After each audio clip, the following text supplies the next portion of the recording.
Hello students, आज हम देख रहे हैं class 7 chapter 5 lines and angles, उसका इंट्रोडक्शन लेक्चर। सो देखते हैं यहाँ पे हमें क्या करना है। कुछ इम्पॉर्टेंट डेफिनेशंस हमें यहाँ पे दी हुई है इस चैप्टर में। सबसे पहले, क्योंकि हमारे चैप्टर का नाम है लाइन्स एंड एंगल्स, तो उससे रिलेटेड सारी डेफिनेशंस हम देखेंगे। सबसे पहले लाइन। ऑब्वियसली हम सबको पता है कि लाइन क्या होती है, बहुत सारे पॉइंट्स का कलेक्शन होता है, तो वही डेफिनेशन हमने यहाँ पे लिखी है।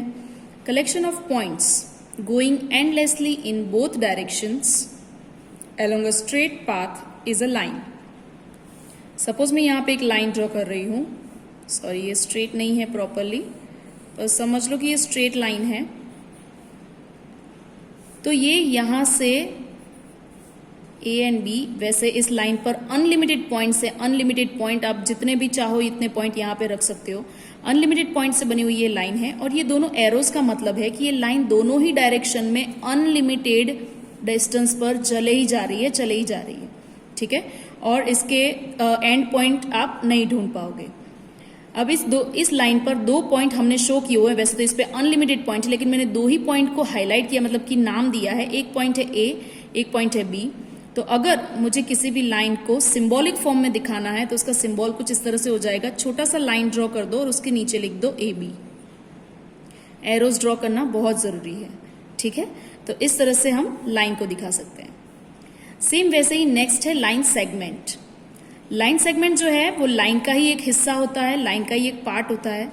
सपोज मैं इस लाइन को बीच में से टुकड़े कर दूं तो उसे बोलते हैं लाइन सेगमेंट। जैसे कि मैंने यहाँ पे कर दिया एक स्ट्रेट लेकिन लाइन का टुकड़ा है, और जिसके दोनों ही एंड पॉइंट फिक्स है, मतलब कि ना ही वो इस डायरेक्शन में आगे बढ़ सकता है ना ही वो इस डायरेक्शन में आगे बढ़ सकता है। आगे बढ़ने के लिए एरो चाहिए, जो कि यहाँ पे नहीं है, मतलब कि उसके दोनों ही एंड पॉइंट फिक्स है।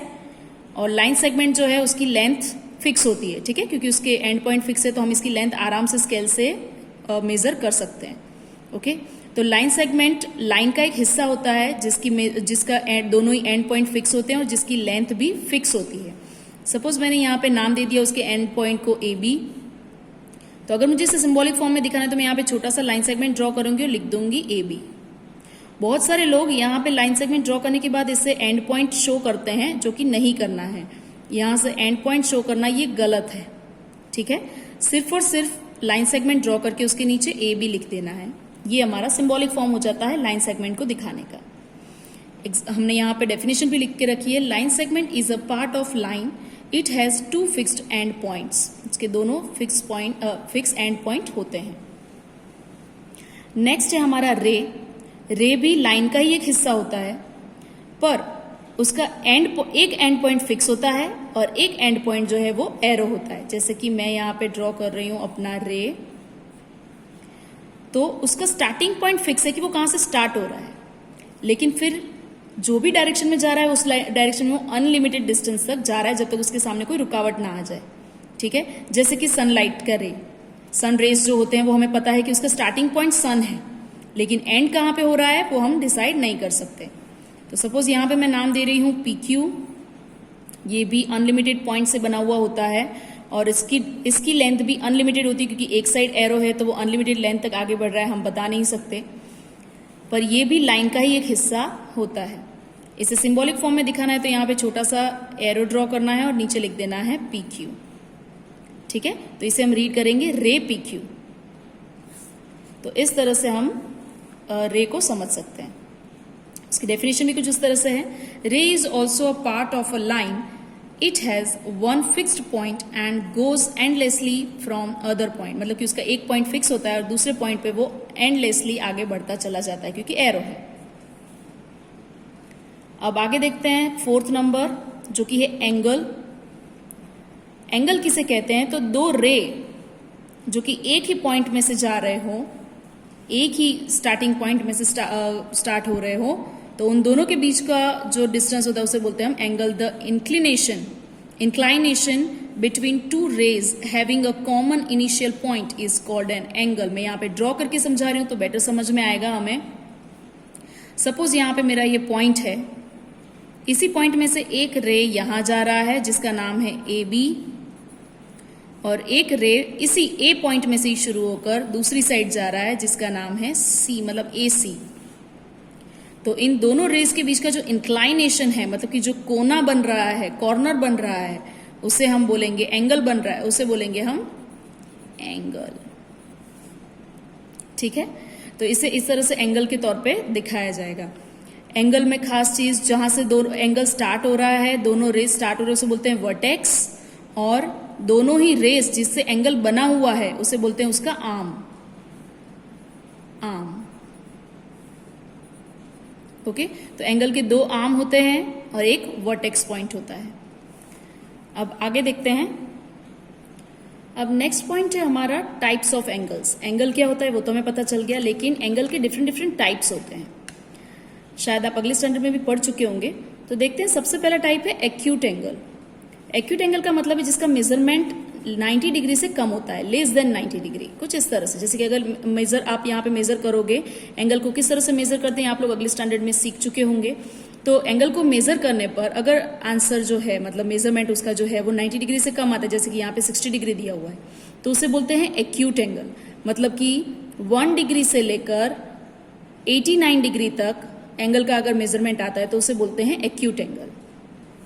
देन आता है राइट एंगल। राइट एंगल का मतलब है मेजरमेंट एग्जैक्ट 90 डिग्री आना। तो जब एग्जैक्ट एंगल का मेजरमेंट एग्जैक्ट 90 डिग्री मिलता है तब हम उसे राइट एंगल बोलते हैं। देन ऑब्ट्यूज एंगल, जिसका मेजरमेंट 90 डिग्री से ज्यादा होता है। तो जब एंगल का मेजरमेंट 90 डिग्री से ज्यादा हो जाए तो उसे हम बोलते हैं ऑब्ट्यूज एंगल। 90 डिग्री से ज्यादा और 180 डिग्री से कम, more than 90 degree and less than 180 degree. तो हम 90 डिग्री और 180 डिग्री को कंसीडर नहीं करेंगे, उसके बीच वाले एंगल यानी कि 91 डिग्री से लेकर 179 डिग्री तक के सारे एंगल ऑब्ट्यूज एंगल कहलाएंगे। ठीक है। Then straight angle. Straight angle मतलब एक स्ट्रेट लाइन जो कि 180 डिग्री की होती है। ओके, तो स्ट्रेट एंगल एग्जैक्ट 180 डिग्री का होता है, ना 180 डिग्री से थोड़ा सा भी ज्यादा, ना थोड़ा सा कम। एग्जैक्ट 180 डिग्री मतलब स्ट्रेट एंगल। नेक्स्ट है रिफ्लेक्स एंगल, जो कि 180 डिग्री से ज्यादा होना चाहिए और 360 डिग्री से कम होना चाहिए। जैसे कि मैंने यहाँ पे ये ड्रॉ किया हुआ दिखाया हमें फिगर में कि ये एंगल जो है जिसका मेजरमेंट 210 डिग्री है, तो ये जो एंगल है वो 180 डिग्री से ज्यादा है और 360 डिग्री से कम है, तो इसे बोलेंगे हम रिफ्लेक्स एंगल। और लास्ट में है कंप्लीट एंगल, यानी कि जहां से हमने स्टार्ट किया है वहीं पे जाकर हम खत्म करते हैं, तो उसे बोलते हैं कंप्लीट एंगल। तो उसे वो जो कि होता है 360 डिग्री का, उसका मेजरमेंट एग्जैक्ट 360 डिग्री होगा। ठीक है, तो ये सारे टाइप्स ऑफ एंगल्स हैं जो कि हमने अगले स्टैंडर्ड में भी पढ़े हुए होंगे। अब आगे देखते हैं। अब यहाँ पे कुछ स्पेशल पेयर्स होती हैं एंगल की जो हमारे लिए इस चैप्टर में बहुत इंपॉर्टेंट होगी। तो सबसे पहले देखते हैं कॉम्प्लीमेंट्री एंगल्स। कभी भी कोई भी पेयर ऑफ एंगल को कॉम्प्लीमेंट्री एंगल कब कहते हैं? तो two angles are said to be complementary if the sum of their measure is equal to 90 degree. चाहे वो एंगल पास में हो चाहे दूर हो, लेकिन अगर उनके मेजरमेंट का प्लस सम 90 डिग्री हो रहा है तो उन दोनों एंगल को हम बोलेंगे कॉम्प्लीमेंट्री एंगल। सपोज यहाँ पे मैंने एक एंगल लिया हुआ है, ये है मेरा 30 डिग्री, और यहाँ पे एक और एंगल लिया हुआ है, मैं यहाँ पे रफ ड्रॉ कर रही हूँ जिसका मेजरमेंट है 60 डिग्री। तो आपको दिख रहा है 30 डिग्री प्लस 60 डिग्री, इन दोनों का प्लस करने पर आंसर आएगा 90 degree. 30 degree plus 60 degree is equal to 90 degree. तो ये दोनों ही एंगल एक दूसरे के कॉम्प्लीमेंट्री एंगल्स कहलाएंगे। जब भी किसी दो एंगल का मेजरमेंट का प्लस 90 डिग्री हो रहा हो तो उन दोनों एंगल को कॉम्प्लीमेंट्री एंगल्स बोलेंगे। सेम वैसे ही सप्लीमेंट्री एंगल्स, जिसमें कोई भी दो एंगल का मेजरमेंट का प्लस 180 डिग्री हो रहा हो तो उसे हम सप्लीमेंट्री एंगल्स बोलते हैं। जैसे कि कोई एंगल है यहाँ पे 60 डिग्री और दूसरा है 120 डिग्री, तो इन दोनों का प्लस कितना हो जाएगा? 180 डिग्री। हमें पता है 60 degree plus 120 degree is equal to 180 degree. तो इसे हम बोलेंगे, इन दोनों एंगल्स को हम बोलेंगे supplementary angles. The two angles are called supplementary if the sum of their measure is equal to 180 degree. Okay? अब नेक्स्ट देखते हैं. नेक्स्ट है adjacent angles. When two angles lie on opposite side of a common arm and have a common vertex, then they are called adjacent angles. ऐसे दो angle जो एक ही vertex में से स्टार्ट हो रहे हो, मतलब वर्टेक्स मतलब एक पॉइंट जहां से दोनों ही एंगल स्टार्ट हो रहे हो. सपोज मैं यहां पे एक एंगल ड्रॉ कर रही हूं.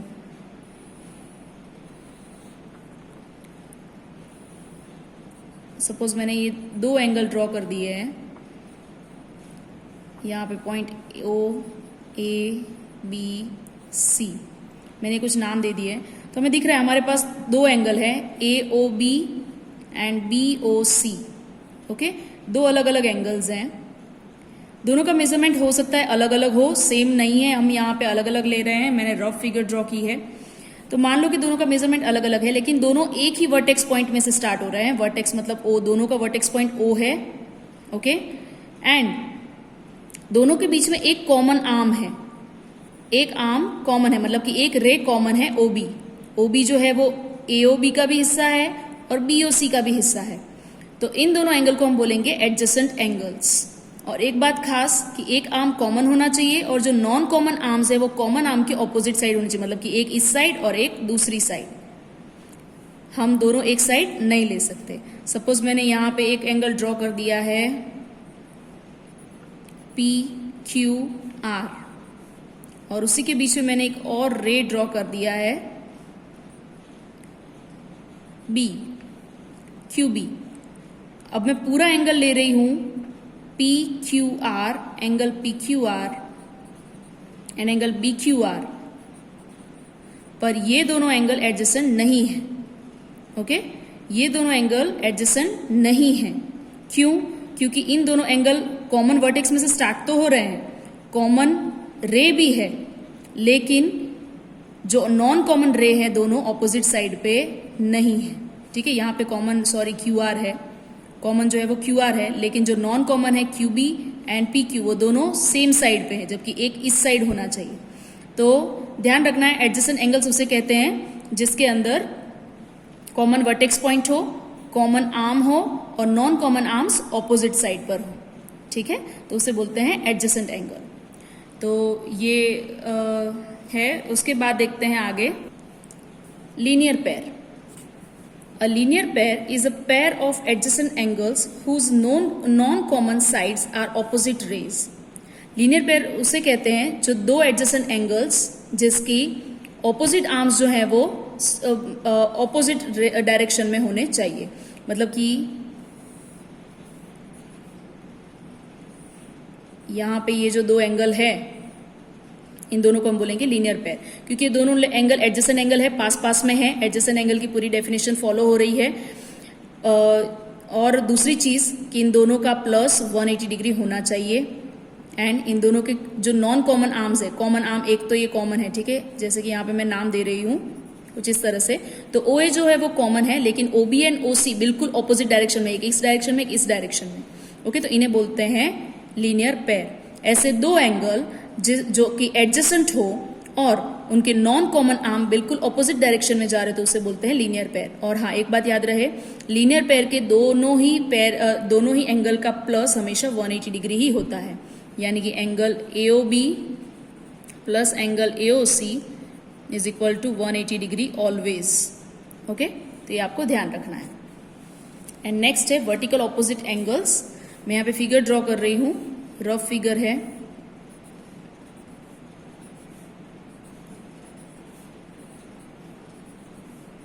जैसे कि यहाँ पे मैं बोला गया है व्हेन टू लाइंस इंटरसेक्ट. यहाँ पे टू लाइंस है, एक है PQ और एक है RS. इंटरसेक्ट कर रही है यहाँ पे किसी कॉमन पॉइंट में. Intersect, they form 4 angles. Obviously 4 angles बन रहे हैं. एक यहाँ पे 1, दूसरा है 2, then 3 and last is 4. Okay, 4 angles बन रहे हैं. Each pair of angles formed without any common arm are called vertically opposite. तो वो दो एंगल की पेयर जिसमें कोई भी आर्म कॉमन नहीं है उन्हें बोलते हैं वर्टिकल ऑपोजिट. जैसे कि 1 और 3 बिल्कुल ऑपोजिट एंगल्स है और उनके आर्म दोनों अलग अलग है, कुछ भी कॉमन नहीं है. सेम वैसे ही 2 and 4, ओके। तो इस तरह से 1 and 3, 2 and 4, इस तरह से वर्टिकल ऑपोजिट एंगल्स बन जाएंगे। सो ये कुछ बेसिक चीज़ें थी इस चैप्टर के बारे में जो जाननी बहुत ज़रूरी थी। इसके अलावा आगे थोड़ा सा और भी इंट्रोडक्शन बाकी है इस चैप्टर का, जिसमें हमें एंगल्स की कुछ और इम्पॉर्टेंट पेयर्स के बारे में जानना है, जो कि इस चैप्टर में बहुत इंपॉर्टेंट होगी, जो कि हम इंट्रोडक्शन के पार्ट 2 में देखेंगे। लेकिन इस चैप्टर के बाकी के सारे जो लेक्चर्स हैं मैं इस चैनल पे अवेलेबल नहीं कर पाऊंगी। अगर आपको मेरे वीडियोस अच्छे लगते हो तो आप लोग कांटेक्ट कर सकते हैं मुझे। ये मेरे क्लासेस का व्हाट्सअप नंबर है। अगर आप चाहते तो इस नंबर पे आप मुझे व्हाट्सअप मैसेज भेज सकते हैं अगर आपको मेरे वीडियोस आगे के वीडियोस चाहिए हो। लेकिन वो वीडियोस मिनिमल पेमेंट के साथ होंगे, अराउंड 200 to 300। सो अगर आपको मेरे वीडियोस अच्छे लगते हो तो आप मुझे मैसेज कर सकते हो। Thank you everyone.